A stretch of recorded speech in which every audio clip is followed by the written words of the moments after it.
Hello, good afternoon, good morning, wherever you're coming in from. My name is Nicole Norris, and I have my colleague here, Jenna Stevenato. We're going to be talking to you today about the role of post-secondary institutions in leading social impact purchasing. So really excited to talk to you about this topic. We're coming to you from Georgian College, just a little bit north of Toronto. And again, my name is Nicole. I am the manager of the Center for Changemaking and Social Innovation at Georgian College. And I'm going to pass it over to Jenna to do a little introduction about her amazing work that she does with us at the center. Hi everyone, I'm Jenna Stevenato. I am the project coordinator of a program called the Social Enterprise Network of Central Ontario, or Senko. And Senko is an initiative of the Center for Changemaking and Social Innovation at Georgian College. And the specific project I'll be speaking about today, the Community Benefit Purchasing Project, my specific role for that project is Media Specialist. Fantastic, thanks Jenna. We have lots of big acronyms at Georgian College. So we're going to start off today with our land acknowledgement. So it's very important at Georgian College that indigenization is a part of our strategic plan and sort of recognizing our heritage in that. So we'll start with our land acknowledgement today, which is Georgian College acknowledges that all campuses are situated on the traditional land of the Anishinaabe people. The Anishinaabe include the Odawa, Ojibwe, and the Potawatomi nations, collectively known as the Three Fires Confederacy. Georgian College is dedicated to honoring Indigenous history and culture and committed to moving forward in the spirit of reconciliation and respect with all First Nation, Métis, and Inuit people. And just to give you sort of an example of sort of the land that we're talking about, one of the things we're also looking at Georgian is our relationship to the lands and how that relates to our own well-being, our own heritage, sort of looking at decolonization, but also looking forward to how we can work together in the future. And so we recognize that our land is very important. It provides a lot with us, and it's going to enter in a little bit to our conversation today about community benefit purchasing. And so just to give you a bit of a snapshot about Georgian College, we are our main campus is Barrie, which is about an hour north of Toronto, a major city in Canada. But also to the fact that we actually predominantly have 7 campuses. So we are a college, so we do focus a lot on applied learning and applied knowledge. We do have diploma and degree programs. So we focus everything from trades right through to sort of business degrees and liberal arts.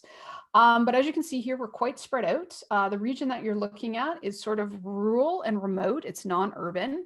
And just some of the images you can see here. So these are sort of images from around our 3 campuses. We actually border along the Canadian Shield, which is a geological phenomena that the glaciers scraped off the lakes and created bogs and different things. Makes for beautiful cottage country.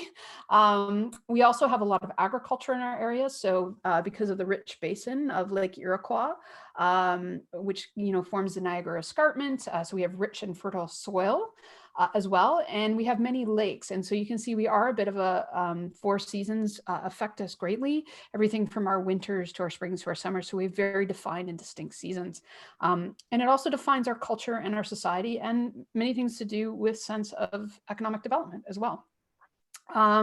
Hey, Jenna, before we go on, what would you say your favorite part of Southern Ontario or where our campuses are? I personally like the Canadian Shield.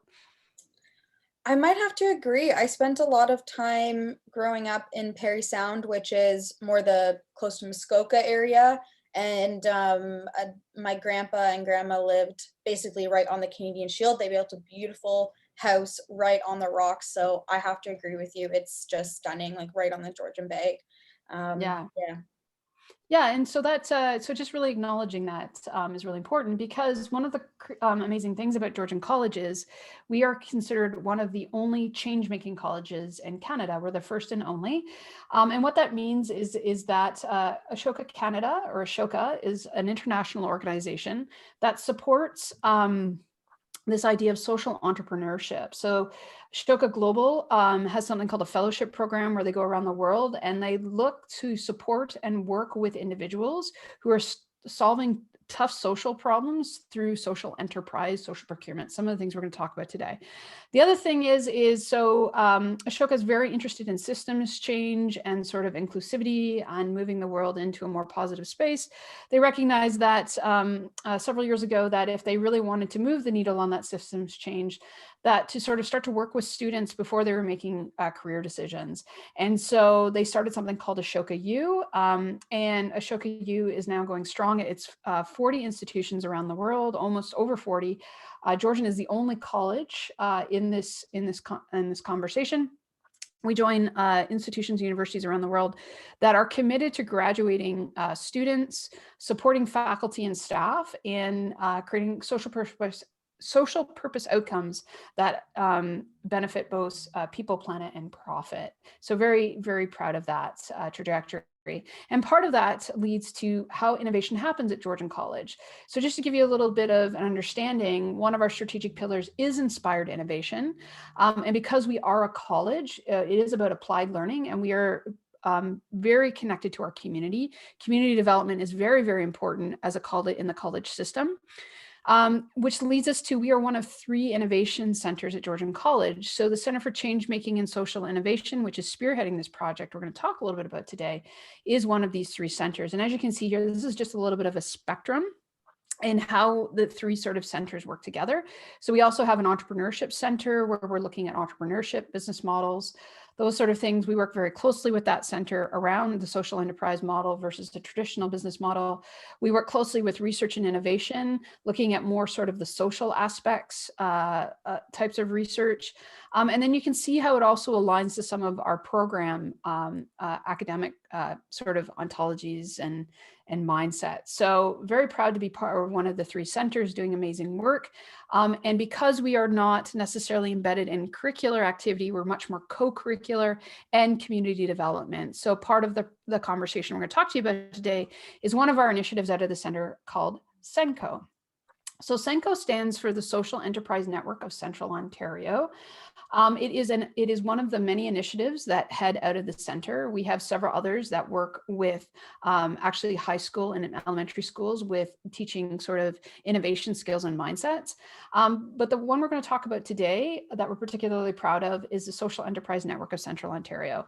And so the goal of Senko is to actually build capacity in our region for, much like in the Ashoka conversation, social entrepreneurs or not-for-profits that are looking for revenue generation models that are mission-driven, still look at viability, still look at feasibility, just a little bit different model, and how might we support them. And so one of the things that we looked at as we were building sort of the capacity for social enterprises is recognizing that their ability to purchase has different connotations. So, you know, you could consider a B Corp a social enterprise, but what they require in terms of their sort of charter of incorporation is they have a different sort of value set. And what we were starting to recognize that if we wanted to grow sort of these social purpose organizations, they needed to look at a social purpose supply chain. And so how might they purchase, how might they actually operationalize aspects of their business by building a network or a supply chain that is also aligned to the mission and vision and values of the social enterprises or the not-for-profits that are trying to look at mission-driven revenue models. So on that note, I'm going to hand you over to Jenna, Jenna, and she's going to talk a little bit about community benefit purchasing and how we're building capacity, or how Georgian is building capacity in our region to create social impact and social innovation through economic development. Jenna? Awesome. Thanks, Nicole. So we're going to be talking a little bit about this idea of community benefit purchasing. It also is known as social procurement, depending on where you're coming from. And there's just a couple of definitions here that we use. So City of Toronto, specifically Anchor TO, which is an initiative of the City of Toronto, and Buy Social Canada are 2 key organizations that we've been working with throughout this project. So the City of Toronto defines social procurement as the achievement of strategic social, economic, and workforce development goals using an organization's process of purchasing goods and services. And then Buy Social Canada, which they are based out of Vancouver, they say that social procurement is leveraging a social value from your existing procurement It adds a social value consideration to your current evaluation of price, quality, and environment of the goods and services that you purchase. So essentially, you're taking the traditional way of procuring goods and services, but you're just adding an additional component of social and environmental impact. So this graphic on the right here is the social procurement value chain. We often get asked, what are the actual benefits of social procurement? So when a purchaser identifies a need that they need to fulfill with either a good or service, they award the contract to a mission-driven supplier. So this could be a social enterprise, it could be a diverse supplier, it could be a B Corp. So the funds from that contract that that organization or that supplier receives is then directly reinvested into that supplier's community. And because it's being reinvested in this way, there's additional social, economic, cultural, and environmental value that happens, not just economic, not just financial. And then when that value is realized, it then creates more and more opportunities for future social procurement contracts and for these suppliers to get other opportunities with other purchasers. So just a quick example of what community benefit purchasing can look like, specifically in the context of a institution. So York University, which is in the close to the Toronto area, so they're creating another campus, and on this campus, they're building a new building. So in order to do this, they are hiring a general contractor for the construction of this new building. And now the general contractor subcontracts to a local construction social enterprise, and this social enterprise hires marginalized individuals in the local community. And because that social enterprise received the contract, that revenue generated from this contract now allows the social enterprise to train and hire 3 new employees. And because of that, there's additional social, economic, environmental, and community value that is created from this whole relationship, from this whole process. And York University, they actually have a social procurement policy for their institution, and it's one of the models that we actually base the community benefit purchasing project off of for Georgian College. So what are the benefits of post-secondary education championing this work? So like I said, we based part of our model off of York University's social procurement policy. So they've created a diverse vendor or social enterprise supplier network. And so when they go to procure these goods and services, they have a list of mission-driven organizations that they can procure from.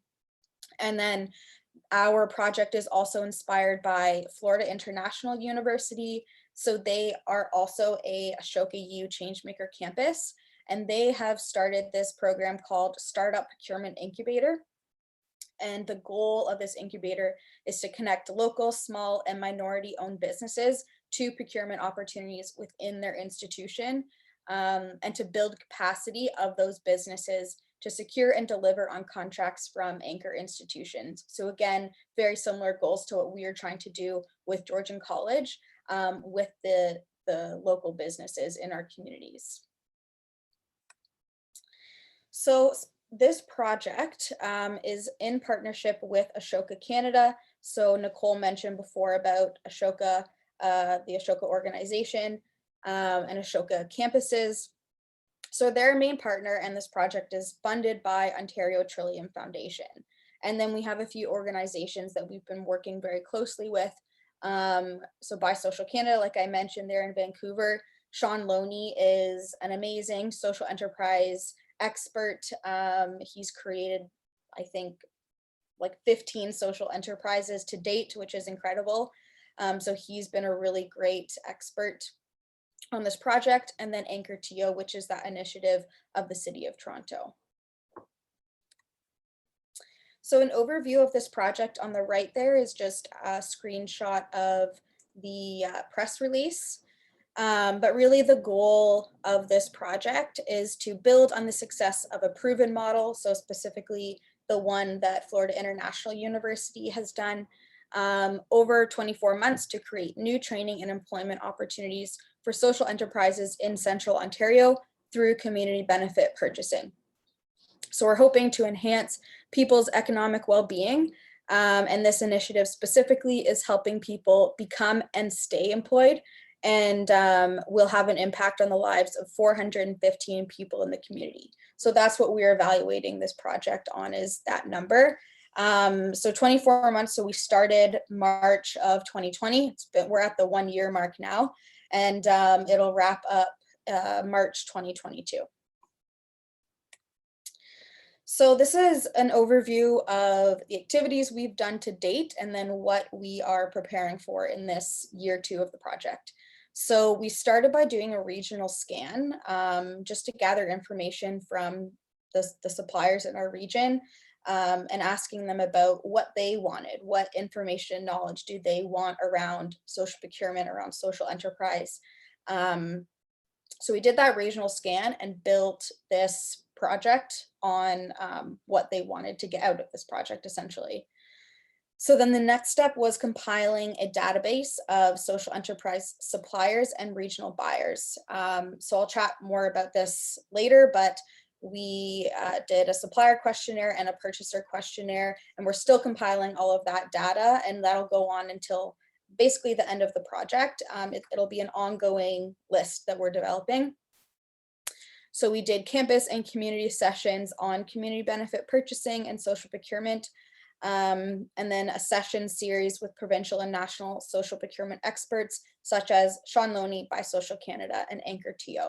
So that's where we're at right now. And then looking into year 2, we'll be moving forward with cohort support for engaged regional social enterprises and buyers. We'll be doing an audio documentary focused specifically on social procurement in Central Ontario. So Senko created a 2-part audio documentary already, specifically looking at social enterprise in Central Ontario. So we're going to be doing a 3rd episode specifically focused on social procurement. And then we get into the project evaluation and impact reports. So similar to the project activities that we've done, this is where we are in the timeline. So again, we're at the end of year 1. So we've done data collection for our suppliers and purchasers. We've done 2 virtual series, and participated in a couple different conferences sharing about this project. And then moving forward, so spring coming up, we have 2 social procurement readiness sessions happening. And then we'll get more into the cohort that moves forward with coaching and mentorship.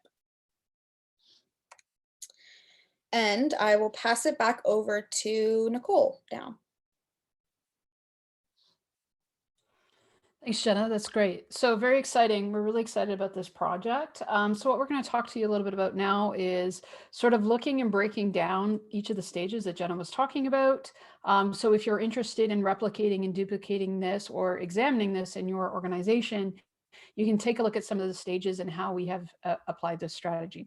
So essentially, we've broken it down into 3 stages. So Act 1, Act 2, Act 3. And what we're trying to do is we're trying to build momentum, build awareness, and then build adoption. So it really is a little bit of an engagement strategy. So that's sort of how we're looking at it. So there's 3 stages. One is social enterprise and diverse supplier directory, and Jenna spoke a little bit about that. We had to sort of get a landscape, because if we're going to build a social procurement policy and we're going to support our purchasers, we might need to give them a list of in our area. And as we mentioned before, regionally, we have quite a diverse region. We have sort of 7 campuses, so 7 communities. So we do have the potential to really kind of support those communities, and by identifying sort of businesses that are run by people of color or BIPOC, or, you know, how are they looking at environmentalism? Are they circular? Those sort of things. The second thing we needed to do is we needed to build knowledge mobilization. So yes, we have this diverse supplier list, but then how do we work with this diverse supplier list? And so just sort of building some knowledge capacity to purchasers in the region, to businesses that are interested. How do we sort of mobilize, equip knowledge in that space? And then finally, adoption. So those looking for our early adopters, how do we then, support those early adopters now using the tools and the resources and the knowledge that they have to actually make that change happen? So Jen's going to walk you through each one of those stages, and we'll talk about our stage one. Yeah, so like Nicole said, stage one is building a supplier directory. So we did a supplier questionnaire and a purchaser questionnaire that have been sent out to hundreds of organizations in our region. Supplier questionnaire, we specifically asked about, what is the impact that you're making? Who are you serving? And we even tied it back to the UN Sustainable Development Goals, looking at what goals that they are actually achieving, and what could they offer a purchaser? What are they selling? What's the product or service that could be purchased? And then on the purchaser side, asking more about what do you buy and what could you potentially buy from these different suppliers. So like I said, suppliers and purchasers can opt in at any time over the course of this project. So we're continually updating this directory so that at the end, we have a complete list of suppliers to then match with different purchasers that we're working with. Stage two, knowledge mobilization. So these are the different virtual series that I was talking about. So we had our fall series that was based more on what is social procurement, introducing people to the actual concept of it. And it was done in a more live Q&A casual discussion. So this is when we brought in our 3 experts and had 3 individual sessions with them. So that was in the fall. And then in the winter, we did 3 more sessions specifically focused on successful social procurement case studies. So our 3 experts joined us again and talked about a social procurement project that they had been involved in and what tools and strategies that were used in order to make that project successful. And we also started a small cohort within Georgian College, so a community of practice, specifically for Georgian purchasing managers. And we actually have a representative from the One Card office joining us, looking at how their department can explore social procurement and what suppliers they could buy from. So we have this community of practice going on, and the point of that is to really get into detail, what their departments are spending and where those opportunities are and possibilities are for social procurement and to support these businesses. And then, so this month at the end of April, we'll be doing 2 half-day social procurement readiness sessions with Sean Loney and Buy Social Canada, really doing a deeper dive into what do you need, either as a supplier or a purchaser, to be ready for social procurement and to actually move forward with a contract. And then moving into stage 3, adoption. So once we have mobilized this knowledge, we will be moving forward with more coaching and mentorship structure. So really sitting down with the suppliers and purchasers that are ready to move forward and that can make this happen and be almost to help us pilot this project within Georgian. So what have we learned throughout this first year of the project? We've learned a lot. And I know I'm sure a lot of you have also experienced this first point here of what we've learned, but that COVID has really brought to light these social, environmental, and economic issues that have existed for a really long time, but they're really coming to surface now. And just how important it is to invest in and support your local communities. And this has really been an opportunity for this project to succeed because people are ready to do this and they see the value in doing it. And then also just the institutions have a really key role to play in community economic development. So, we have 7 campuses and most of them are in small communities, rural areas. So the impact that Georgian College can have as an institution purchasing from local businesses in their communities is huge. So that has been a really big learning as well. And then finally, that systems change is really hard work. We always like to think that it's easy and that it's possible, and it is, but it is hard work when procurement has been done a certain way for a very long time. So it takes a lot of time and effort to start shifting those mindsets and start changing those systems that have been in place for a very long time. So what are our recommendations if this is something that you want to trial in your own institution? I think simply the first step is identifying those change agent champions. So who's spearheading some of these initiatives within the institution, who's passionate about making, positive social and environmental change, whether it's faculty, staff, senior leadership, a purchasing manager, whoever that is, those are the people that you really want to tap into. And then just, starting a conversation. No one needs to be an expert on this to get the ball rolling. So just coming together, figuring out how you could possibly collaborate and move this forward. Just starting with a simple conversation, I think, is the way to go. And then you figure it out as you go. Yeah, so I think that is all from us. I know it's a lot of information all at once. So looking forward to chatting with you all and getting answering some of your questions. Nicole, anything else you want to add? No, that's great. Thanks, Jenna. And looking forward to answering any of your questions. Our email's there on the bottom screen. And you can reach out to us as well too at any time. So thanks, Jenna. Thanks all. Thank you. And looking forward to talking to you.